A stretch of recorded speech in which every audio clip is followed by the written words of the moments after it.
আজি আমি ইয়াত ভোট খাইছোঁ আমাৰ অশোক সিংহল মিনিষ্টাৰ আহিব অহা 22 আৰু 23 তাৰিখত এইটো অসম আদিবাসী মহাসভা দুদিনীয়া পূৰ্ণাংগ কাৰ্যসূচীৰে ইয়াত আমি পালন কৰিম।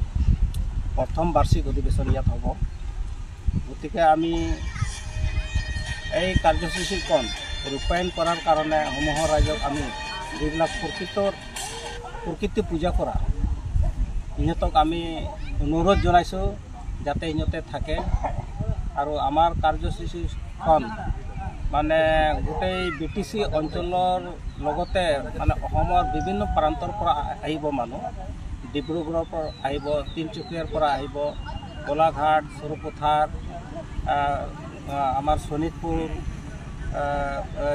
বাক্সা জিলা, ওদালগুৰি জিলা, তামুলপুৰ জিলা, কোকৰাঝাৰ, চিৰাং আৰু ধুবুৰী বিভিন্ন অঞ্চলৰ পৰা আমাৰ ৰাইজবিলাক আহিব। আমি যাতে সাফল্যমণ্ডিত কৰিব পাৰোঁ তাৰ কাৰণে মই সমূহ প্ৰাকৃতিক সেৱা কৰা মানুহক আমি আহ্বান জনাইছোঁ। এইখিনি আমাৰ কথা।